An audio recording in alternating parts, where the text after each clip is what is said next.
我们现在搭乘的是757号公车，从台北市前往淡水。别忘了看看我们这段公车之旅的影片。我们刚抵达新北市，也就是淡水区所在的地方。今天我们会花1天时间探索淡水的历史景点和著名的老街。不过这部影片要先带大家看看淡水平静的早晨时光。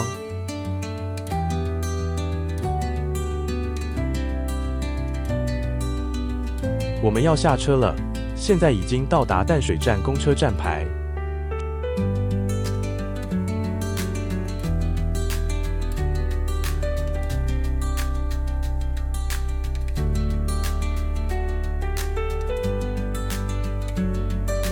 这是离淡水老街最近的公车站，淡水捷运站就在马路对面。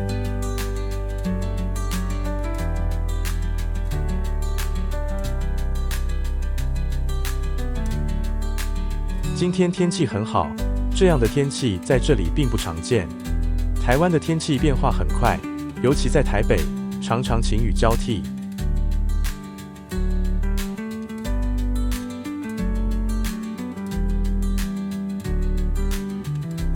往前走就是著名的淡水老街。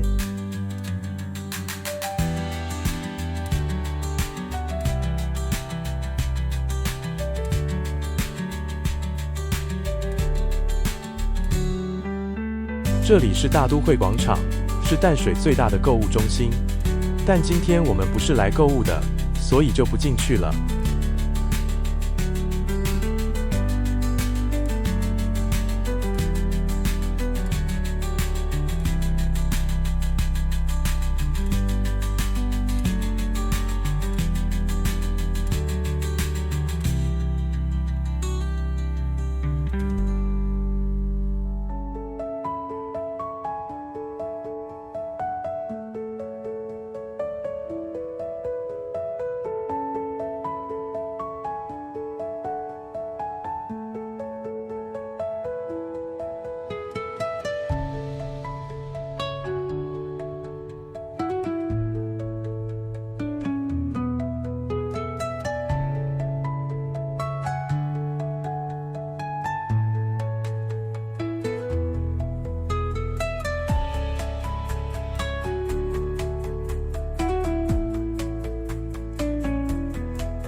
在前往老街和河岸之前，我们先在淡水捷运站周围走走。在这里可以感受到海风徐徐，天空开阔。这里的氛围和台北市区完全不同，节奏慢，感觉轻松又舒服。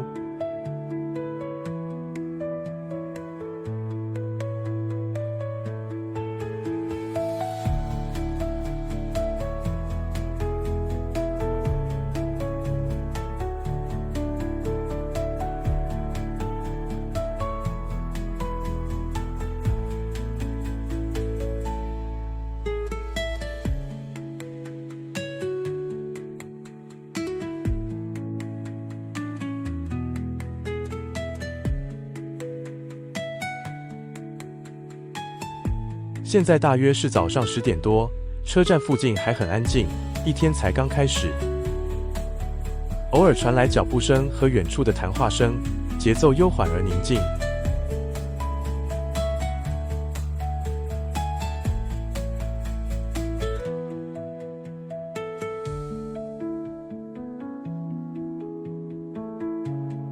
捷运站前的广场空间非常宽敞，因为今天是平日，四周很安静，只有少数行人。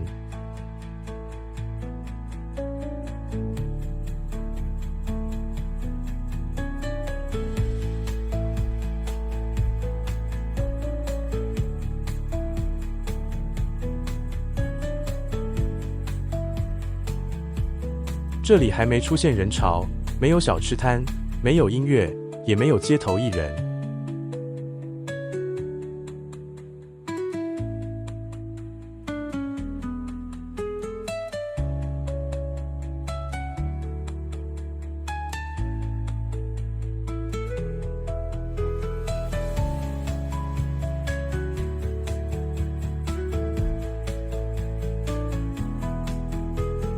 从正在架设的摊位来看，这里很快就会有市集。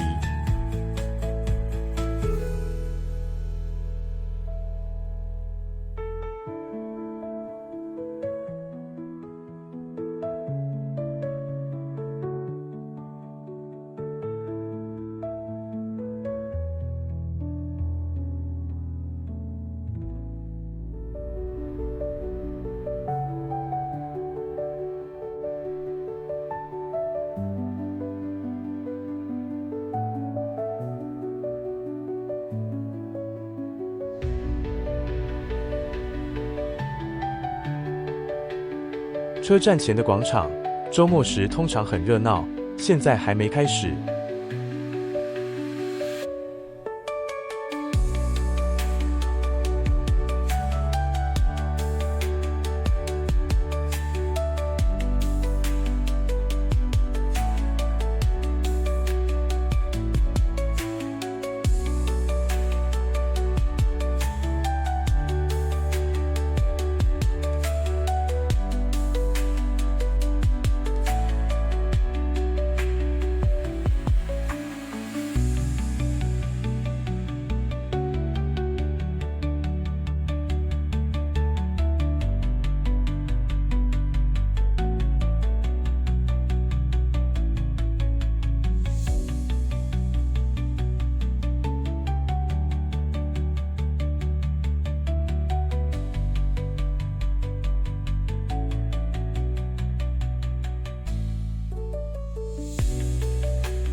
前方可以看到几家便利商店和连锁餐厅。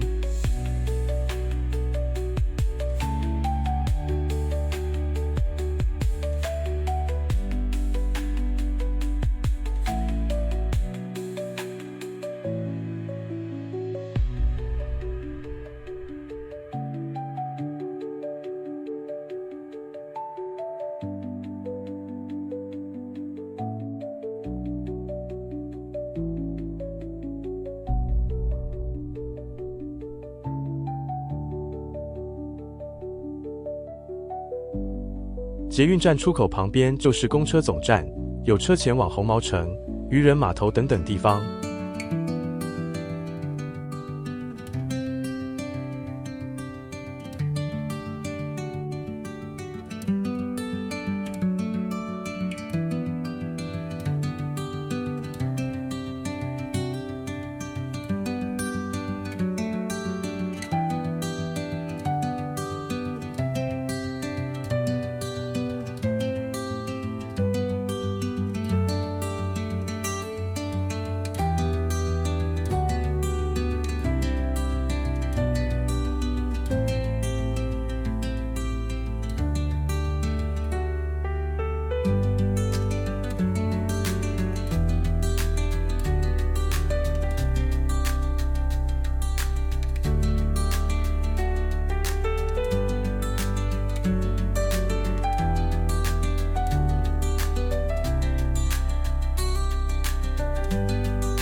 我们发现一个卖生煎包的小摊，这种包子底部酥脆，放在平底锅里煎，内馅通常是肉或蔬菜。我们买了一个猪肉生煎包，味道很棒。往回看捷运站，这里像是城市与海岸的交界。从这里开始，节奏从快节奏的都市转向风景与历史的淡水。离开捷运站，我们走进金色水岸。金色水岸是淡水著名的河岸步道，夕阳时分河面会闪耀金光。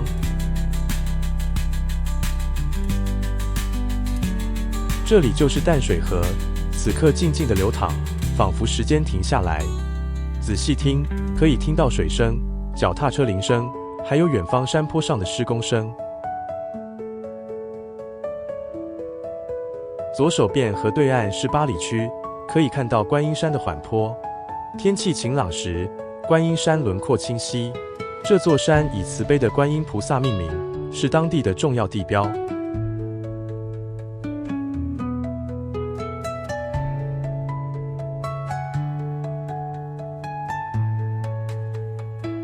右手边就是淡水河滨公园的入口，这里是早晨散步的好地方，有树影摇曳，跑者穿梭其间。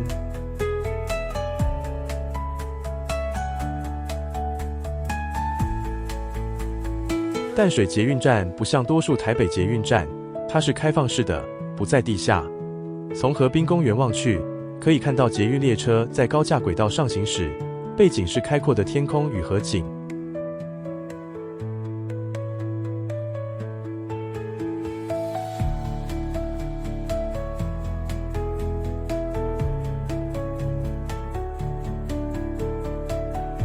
现在是10点多。这一带会逐渐热闹起来，水面吹来一阵阵微风，河浪轻拍岸边，非常舒服。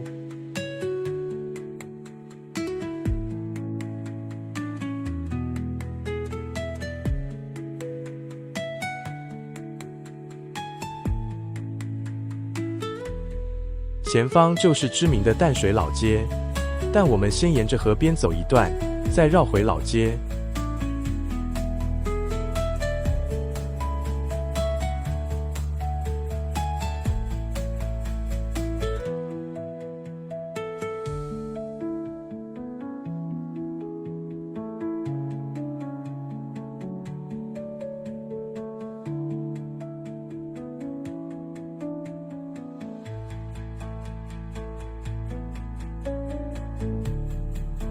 前方是一家受欢迎的小吃摊，叫做花之道。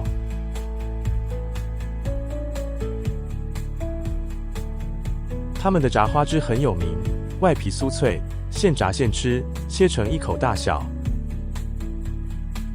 我们买了炸螃蟹来吃，酥酥脆脆，很好吃。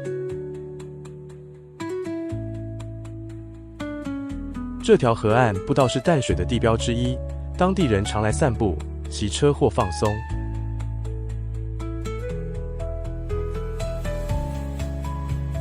即使没有大量观光客，这里依然充满魅力，静谧中更显迷人。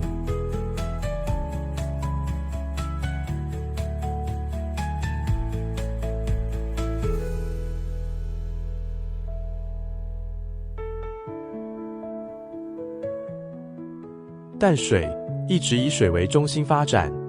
这条河曾经让淡水在清朝和日治时期成为重要的港口。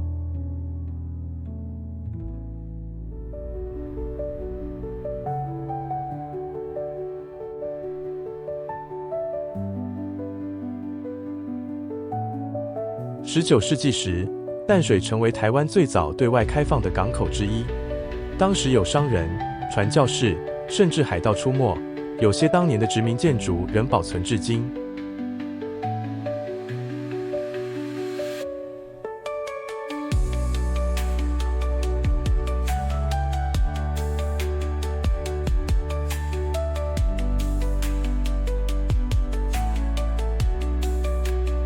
我们一边沿着河岸走，可以看到小吃摊位陆续开张。周末或下午时，这里会变得热闹。今天平日早上则显得更悠闲。我们也拍了下午热闹景象的影片，记得去看看哦。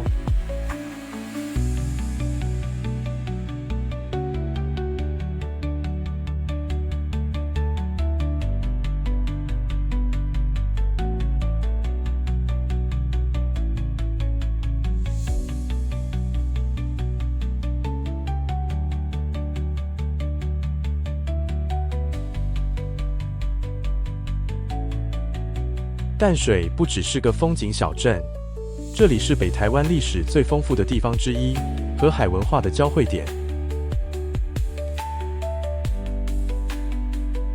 淡水一指清水，指的就是这条流向台湾海峡的河流。几百年来，这条河是这座城镇的命脉，带来贸易、人群与思想。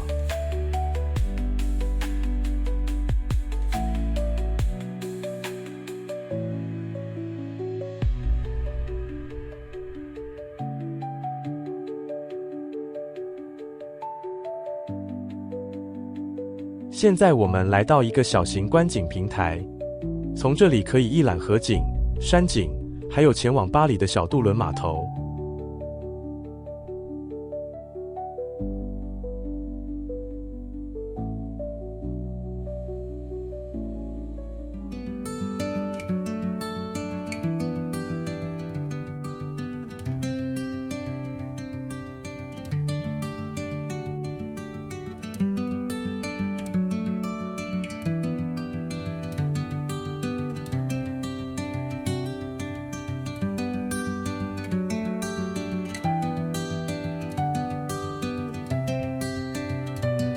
在外国船只到来之前，这里原是凯达格兰族的家园。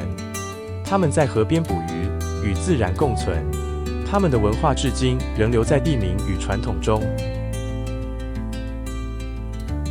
17世纪初，欧洲殖民势力来到台湾，西班牙人于1629年建立了红毛城。他们选在山坡上盖堡垒，俯瞰整条河流，位置极具战略意义。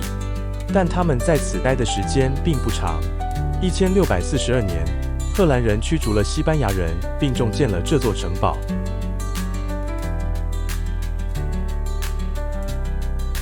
今天的红毛城仍屹立不摇，红砖建筑中保留着几百年的历史记忆。我们也拍摄了关于红毛城的影片，欢迎收看。我们会在接下来继续介绍淡水的故事，但现在我们要走向淡水老街了。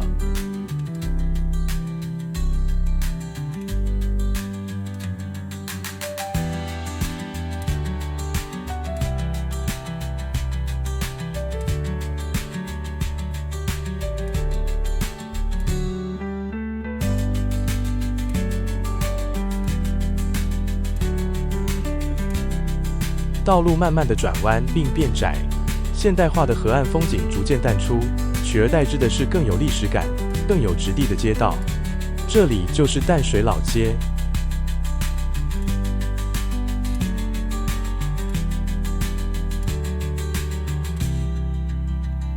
淡水老街不只是个观光景点，更是一扇通往过去的窗口。100多年来，它一直是在地生活的重要一环。街道两旁林立着传统商店、家族经营的小摊和代代相传的美食摊贩。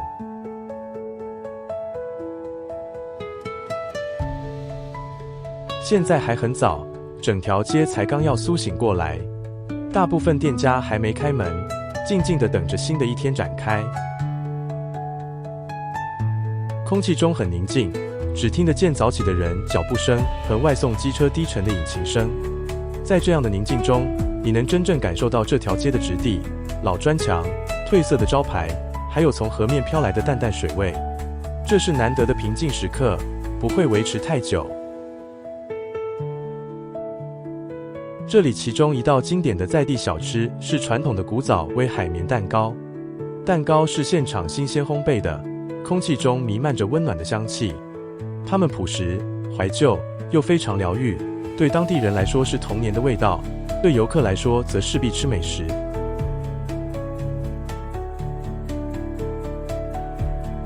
虽然现在还很安静，到了下午，这条街就会变得热闹非凡。摊贩开始营业，蒸笼升起白烟，炸物的香气随风飘散。如果你想看看老街最热闹的模样，可以参考我们的另一部影片。不过我可能说得太早了。可口鱼丸店外已经排起长长人龙。这间不起眼的小店卖的是手工鱼丸，经营了好几十年，深受在地人喜爱。可口鱼丸之所以特别，是因为它坚持传统，每天用真材实料的鱼浆现做，这就是他们吃起来特别 Q 弹、有嚼劲的原因，也是台湾人最爱的口感。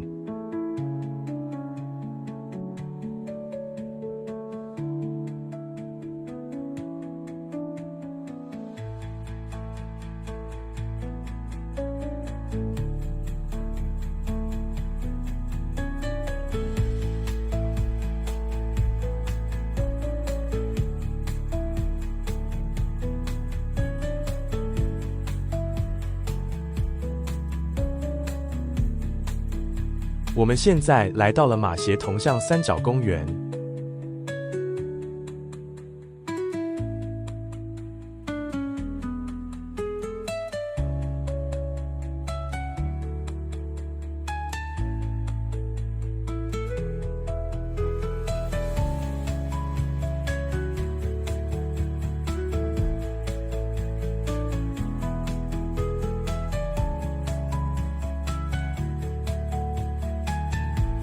这张地图标示了淡水老街周边的重要景点。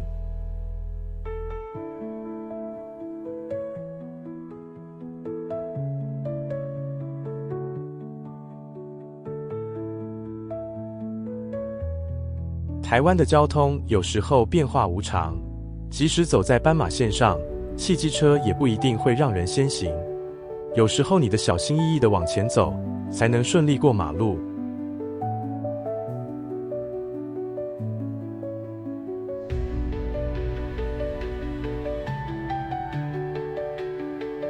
这座公园里有一尊马偕博士的雕像。1880年，马偕创办了台湾第一间西式医院，也就是后来的马偕纪念医院。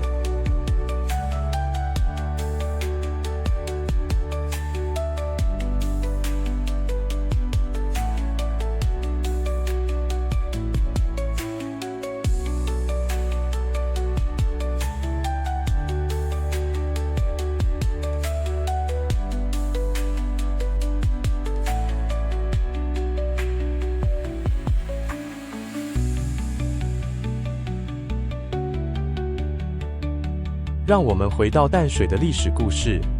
荷兰人离开后，明朝的郑成功短暂统治，之后由清朝接手。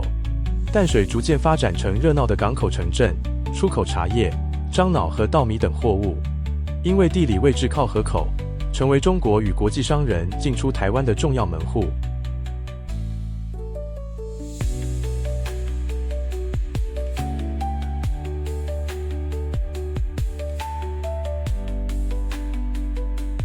19世纪为淡水带来重大转变。1860年，天津条约开放淡水成为台湾的通商口岸之一。一夕之间，原本宁静的河岸小镇变成了商业和外交的重镇。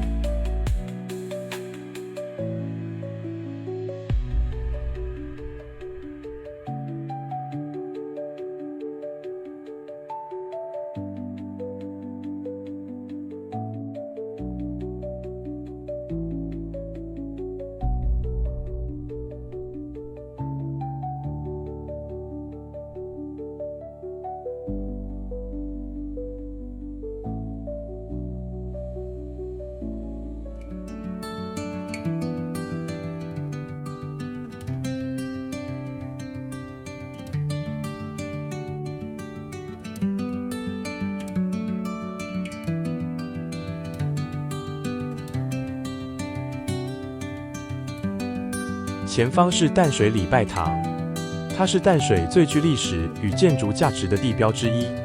这座教堂建于1933年，为了纪念马偕博士来台60周年。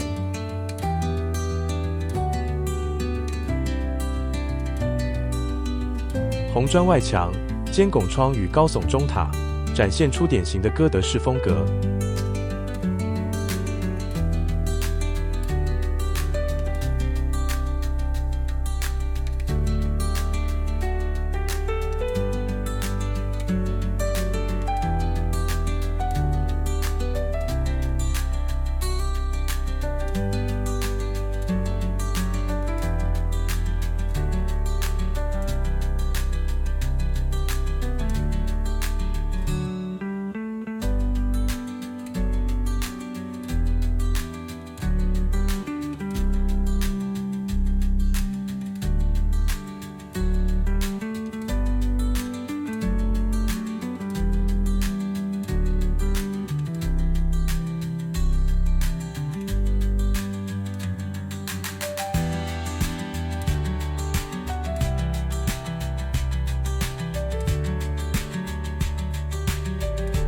我们现在离开淡水老街，回到中正路。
我们现在转进马斜街，正沿着路回到河岸边。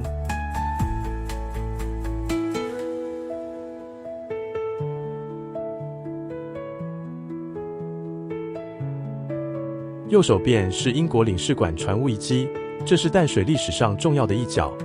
19世纪末到20世纪初，这里是英国领事船的停靠点。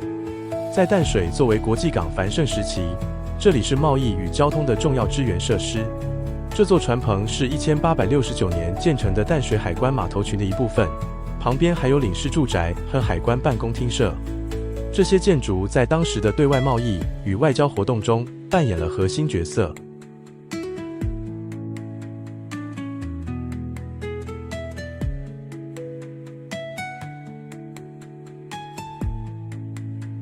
如今船棚的遗迹，静静地见证着淡水昔日的海运风华。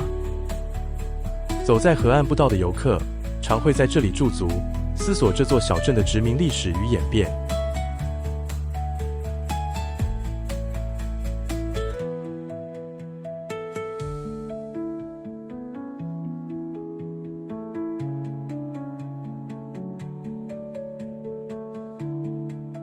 前方就是淡水海关码头和仓库。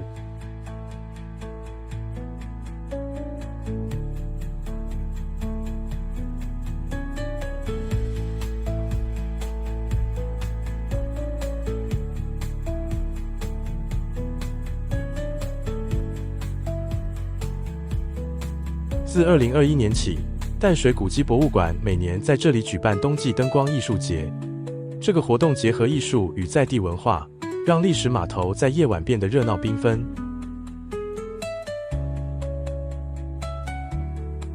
仓库内正在展出的展览之一是税关新人下班生存指南。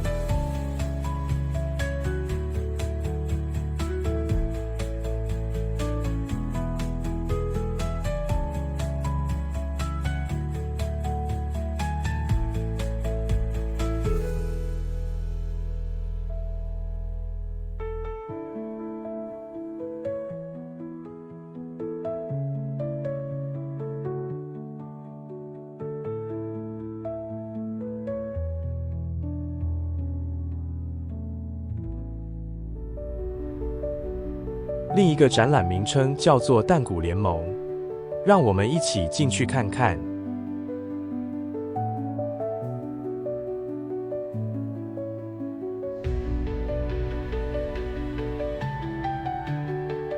这个趣味展览由插画家蚩尤打造，将淡水的10个历史的标拟人化为角色。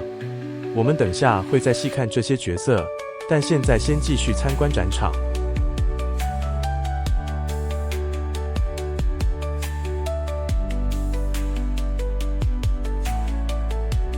这个区块的主题是淡谷吃茶具，游客可以透过这些拟人角色，了解淡水个大地标，每个角色都有自己的故事背景。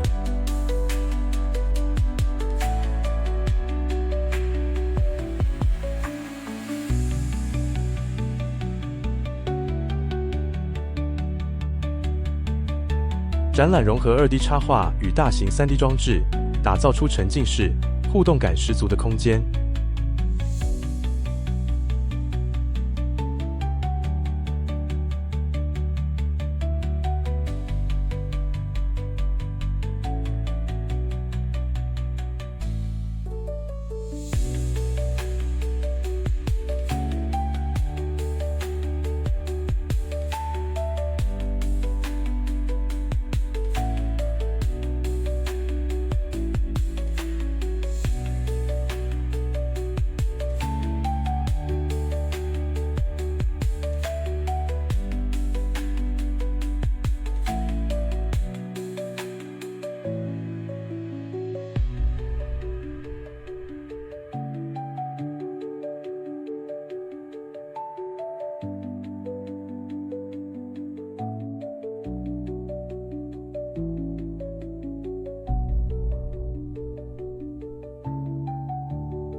我们现在回到那10个历史地标角色的展示区，这些角色代表的有红毛城、小白宫、海关码头等等。透过拟人化的方式，让历史更容易被理解与感受。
我们今天的淡水散步就到这里告一段落。